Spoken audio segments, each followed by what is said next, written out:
Garbo, el espía español que engañó a los nazis en Normandía.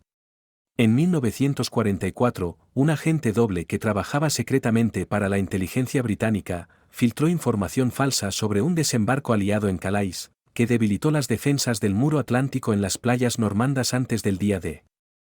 Nacido en Barcelona el 14 de febrero de 1912, Joan Pujol García fue uno de los espías más atípicos de la Segunda Guerra Mundial. Pese a ello, sus inicios no presagiaban para nada el papel decisivo que tendría en la contienda, dado que al terminar sus estudios de avicultura y el servicio militar obligatorio, fracasó en la gestión de una granja de gallinas. Tampoco parecía que fuera una persona con fuertes convicciones ideológicas, ya que cuando estalló la Guerra Civil Española se ocultó en un piso del casco antiguo para no tener que luchar contra los franquistas. Esos primeros años los pasó entre el miedo y el hambre, ocultándose en varios escondites donde una de sus amigas le traía comida. Al final y tras perder 20 kilos decidió que no podía continuar así, y se alistó con el objetivo de desertar a los nacionales y pasar la guerra en un campo de prisioneros. De tal modo fue enviado al frente del Ebro en 1938, donde cruzó con 3 compañeros la tierra de nadie una noche de 1938. Los fugados tuvieron que esquivar a las patrullas republicanas que iban en su búsqueda ocultándose en unos juncos, y tras sortear alambre de espino y balas se entregaron a los nacionales.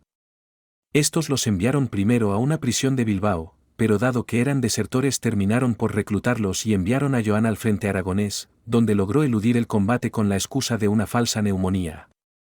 Habiendo terminado el conflicto civil sin haber pegado un tiro, Pujol se casó con Araceli González, con quien tuvo a su primer hijo, al que llamaron Juan como su padre.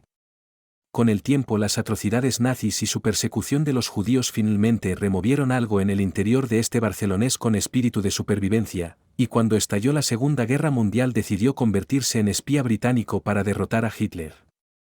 Pese a todo su entusiasmo, el Mi-5 se mostró más bien escéptico ante un español sin ninguna experiencia en el campo de la inteligencia, de modo que Pujol decidió labrarse un nombre como agente alemán primero para conseguir ser aceptado por los británicos. Su primer paso en el mundo del espionaje tuvo lugar en Madrid, donde se presentó en la embajada alemana y les ofreció sus servicios. Se citó con un tal Federico en el Café Lión de Madrid, un agente de la Abwehr, servicio de inteligencia alemana, quien aunque abierto a captarle le pidió alguna prueba de sus habilidades antes de contratarle. Fue así como Pujol se trasladó a Lisboa en enero de 1941 decidido a obtener alguna información con la que convencer a los alemanes. La ocasión se presentó cuando conoció a un tal Jaime Souza en su hotel, un hombre de negocios que contaba con un visado diplomático para viajar a México. A base de invitarle a casinos, nightclubs y cabarets, Joan logró ganarse la confianza de Souza, quien le dejó fotografiar su visado a cambio. Pujol recortó con cuidado los sellos de la fotografía y a partir de ellos encargó una copia a un grabador de la ciudad, haciéndose así con las herramientas para crear una infinidad de visados falsos, que enseñó orgulloso a Federico en su siguiente reunión. Este quedó convencido por la artimaña, y creyendo que Pujol contaba con visado diplomático a Inglaterra inmediatamente le dio $3.000 y claves de radio secretas para que estableciera una red de espías en Inglaterra. Desde su base de Lisboa, Joan empezó pues a proporcionarle a la Abwehr una serie de informaciones falsas, con nombres y mapas que sacaba de una guía turística. Entremezclando de tanto en tanto algún hecho real que sacaba de marineros y diplomáticos británicos para darse credibilidad, que enviaba siempre cuando era demasiado tarde para que los nazis pudieran hacer algo.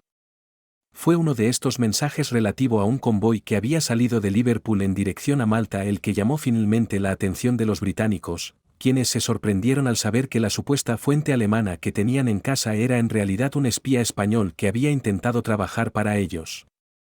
Incorporados al fin al Mi-5, Pujol, Araceli y su hijo fueron trasladados en secreto a Gibraltar por mar, desde donde tomaron un avión que los llevó a Londres y el tan ansiado puesto en la inteligencia británica. En la capital británica el nuevo agente, llamado en clave Garbo, siguió con su tarea de desinformación, inventándose toda una red de agentes a los que podía culpar de sus mentiras cuando los alemanes las descubrían.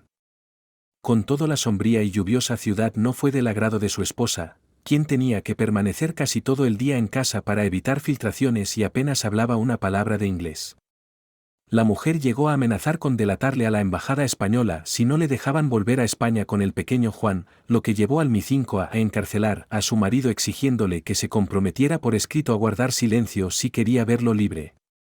Con los problemas en casa bajo control, Garbo se lanzó a su engaño más audaz hasta la fecha: amenazar con un falso desembarco en Calais para desviar la atención alemana de Normandía antes del día D como parte de la Operación Fortitude, que incluía la creación de un ejército fantasma de 150.000 soldados la mando de Patton en Dover equipados con tanques Hinchevels. Pujol confirmó a sus contactos en la Guerra la inminencia de un ataque a Calais, ciudad que estaba siendo bombardeada día y noche por los aliados. Su credibilidad era tal que incluso tras el desembarco de Normandía los alemanes siguieron creyendo la mentira, concentrando a 2 divisiones acorazadas y 19 de infantería en Calais en vez de contraatacar la cabeza de puente conseguida por los aliados. Con esta artimaña Pujol contribuyó de manera decisiva al éxito de la campaña de Normandía, y a la caída de la Alemania nazi. De manera irónica, el espía sería condecorado por Hitler a los pocos días del desembarco con la Cruz de Hierro por sus servicios, y al recibir en las Navidades de 1944 la Orden del Mérito británica se convirtió en el único soldado de la guerra en recibir medallas de ambos bandos.